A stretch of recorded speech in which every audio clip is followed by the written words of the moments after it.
story that no one can stop talking about, the shooting of Trayvon Martin. Out here, they're also stationed at various parts of the actual stadium itself, and they've closed down several of the typical entrances that you'd use. The subject, and at 7:30, a paramedic pronounces the subject, Trayvon Martin, dead. From the Western District, Mr. Gray was then transported to shock trauma, where he died a week later.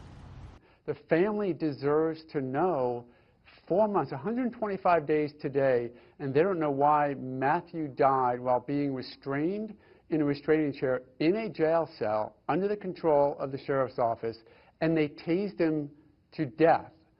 And if that's not accurate, then let them tell us, because we deserve to know why Matthew, at his age... Hey. Sorry I'm late.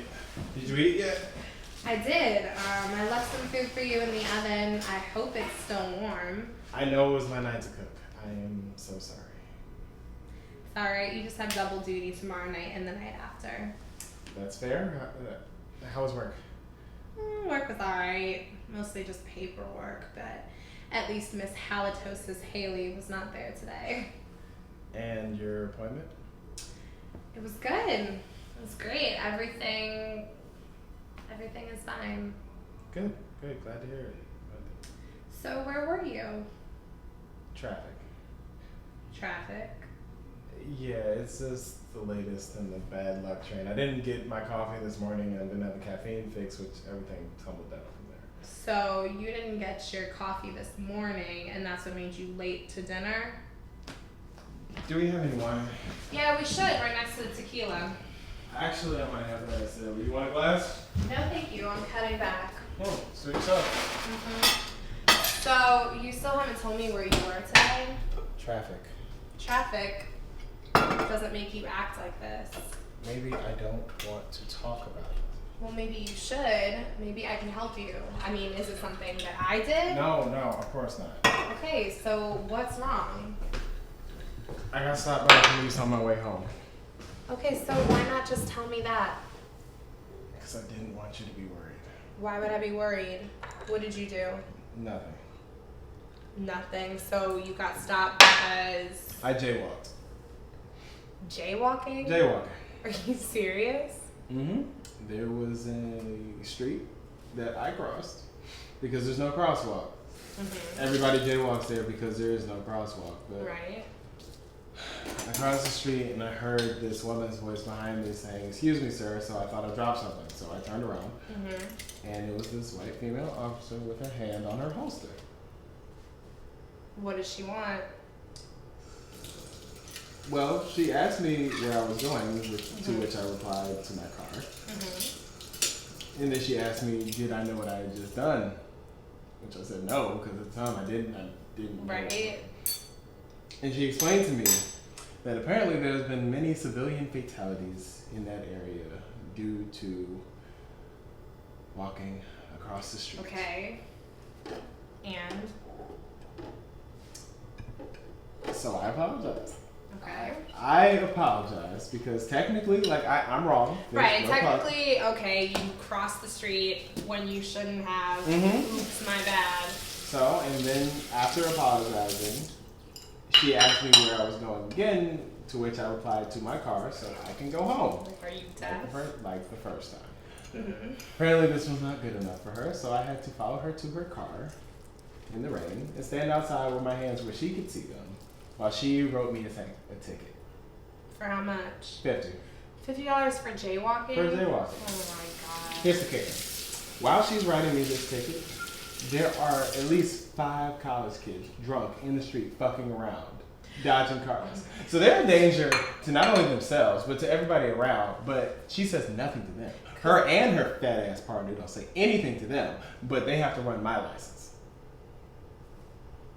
Protect and serve my ass. Were they white kids? Of course, and you know why they stopped me, because you know that I fit some description of some guy that they were looking for. That's why they kept asking me what I look like. 6'3", must be doing something. Crossing the street. This must be the man they're looking for. Yep. It's unfucking believable. But at least, you know what? You made it home safe. $50. I mean, you should just appeal that ticket. appeal it. She probably won't even show up. And But then if she does, it's a white woman's word against mine. And historically speaking, that's not a very good outcome for me. I mean, that's true, but you gotta do something. You can't just let their bullshit slide. I don't know. I'm more mad at myself because I was so scared at the moment. I mean, I didn't know it was gonna happen.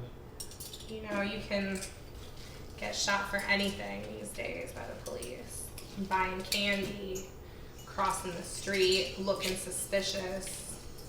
I don't know. You had every right to be afraid. But you know, she was probably scared too. She's been fed an image of black people by the media and God knows who else that keeps her hand on that holster. But she has a gun and can use it.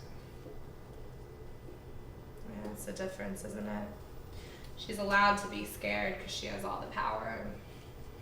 I remember having these same conversations with my parents. Mm-hmm. Watch how you dress, watch how you talk, watch how you act. Don't be a thug. Don't be a thug. But It doesn't matter. it doesn't.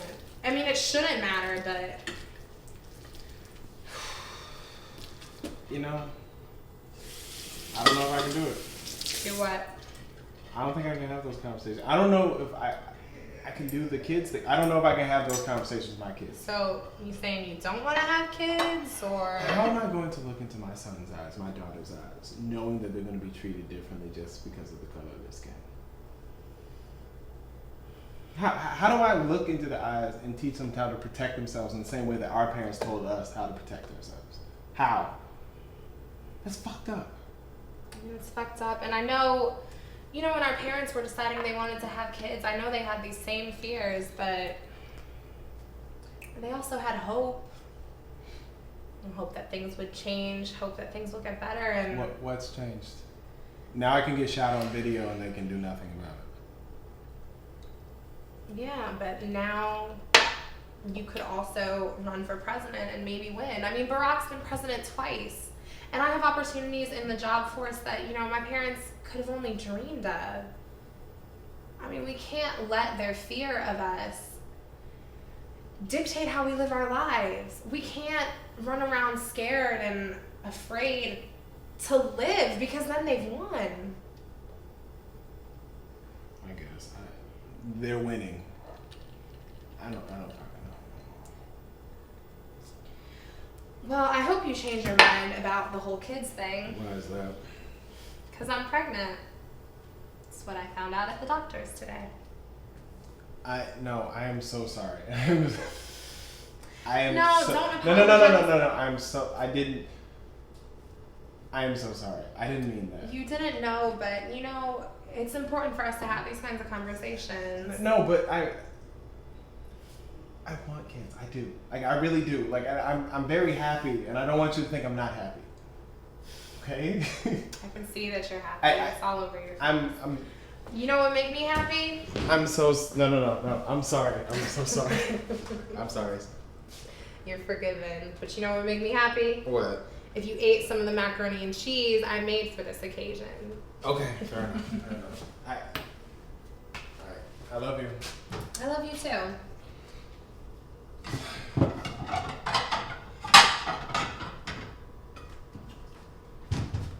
Smells good. Should taste even better. And what explanation were you given by police? On New Year's Day, I was actually called directly while I was still celebrating with my friends that Matthew died in a cell or something like that. It was just sad, you know. They said, hey, you know, Matthew Ajibade is no longer with us, and he died on a restraining chair. I could not even process that on New Year's Day, you know. It's beyond explanation. My life is never going to be the same. That day specifically for me, it's a mark that I could never erase. Yeah. You know? You guys were very close. I mean, you're cousins. I look like Yes. my cousins. You look like him. You knew he had issues, right? That he suffered from some issues. Yes, his first bipolar reaction was actually on about 3 years ago.